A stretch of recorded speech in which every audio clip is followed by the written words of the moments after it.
Bonjour à toutes et à tous et bienvenue dans cette troisième édition du ZAP de Cannes, votre rendez-vous exclusif entièrement dédié au Festival international du film, au programme de cette édition du talent, de la beauté, des réalisatrices et du sexe. Alors c'est parti. Chaque année, depuis 2010, la société de production Ad Astra Film profite du rayonnement du Festival de Cannes pour organiser une projection de leurs films. Réunissant des professionnels du monde entier, la soirée offre une mise en lumière du cinéma régional pour nouer de nouvelles collaborations.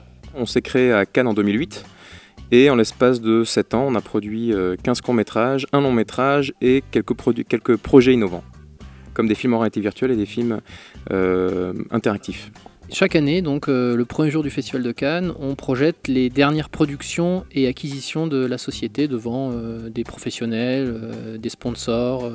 C'est pas forcément local, les films qu'on projette. Il y en a certains, d'autres non. On travaille beaucoup avec des réalisateurs internationaux. Par exemple, ce soir, il y a un film coréen, mexicain, allemand et un français. Les films qu'on produit, on les tourne très souvent dans la région. Donc les réalisateurs étrangers avec qui on a tourné ces dernières années, il y avait un Polonais, il y a eu une américaine qui sont venues tourner ici sur la Côte d'Azur avec une équipe locale pour produire et réaliser un film ici localement. Pendant le Festival de Cannes, il y a tous les professionnels du cinéma qui comptent, qui viennent ici, donc c'est l'occasion pour nous déjà d'inviter nos partenaires locaux, mais d'en plus inviter nos partenaires internationaux. Il revient après Old Boy, le grand réalisateur Park Chan-wook présente son film en compétition officielle Mademoiselle. Les premières réactions exclusives, c'est ici dans Vox Pop.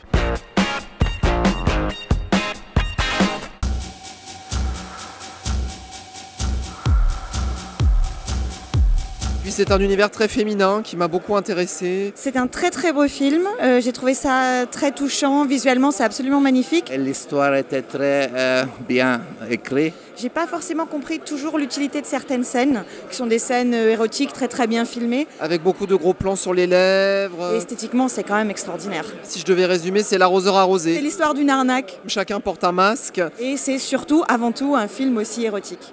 Et féminin.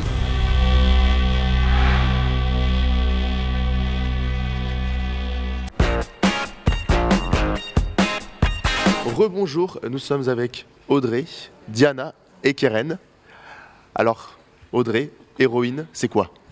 Alors, Héroïne, c'est le label de réalisatrice que j'ai créé en 2012, qui concerne en fait une sélection de 9 courts-métrages de réalisatrices à l'année, et qui est en train de se développer à l'international. Donc pour le moment, c'est une sélection française, parisienne, et je développe le concept à Los Angeles, à Doha, Qatar, et normalement aussi à Cayenne, en Guyane. Voilà. Et Diana, vous présentez donc un court-métrage pour cette sélection. Ça représente quoi pour vous de faire partie de cette sélection Héroïne? C'est une énorme chance, parce que je sais qu'une fois Audrey elle a sélectionné mon film, elle va se battre et défendre le film, elle va faire tout pour que le film soit vu, et c'est une énorme opportunité pour moi. Donc je suis très contente d'avoir rencontré Audrey, et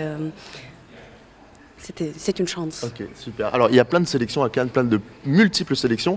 Est-ce que de faire partie de ce Cannes Film Festival, ça permet d'avoir un rayonnement international, ou au contraire, avec cette multitude de sélections, c'est assez compliqué? Dites-nous. Non, pour moi, c'est hyper important d'être au Festival de Cannes parce qu'effectivement, c'est le marché international du cinéma. Ça me permet aussi, par rapport à mon label et parallèlement la société de distribution et production que j'ai créée pour les réalisatrices, de pouvoir accéder aux autres pays, voilà, donc au rayonnement des festivals aussi internationaux, des acheteurs internationaux pour les films, etc. etc. Donc non, je pense que c'est très important d'être à Cannes justement pour le marché international. D'accord. Et enfin, je vais m'adresser à Keren. Vous présentez aussi un court-métrage pour la sélection Héroïne. Alors pour vous, j'ai envie de savoir, c'est quoi, ça représente quoi le thème de la femme? Comment vous pouvez le traiter dans votre court-métrage? Oh, je réfléchis pas trop, enfin, je le fais assez spontanément. Voilà, je pense que dans 10 ans, je ferai autrement, voilà, et dans un an encore autrement. J'essaye d'abord d'être vraie. Par rapport à ce que je suis au moment X où je le réalise. Après, mes héroïnes évoluent, je sais pas, en fonction de ma vie, de ce que je vois, enfin voilà, de ce que je perçois, mais voilà.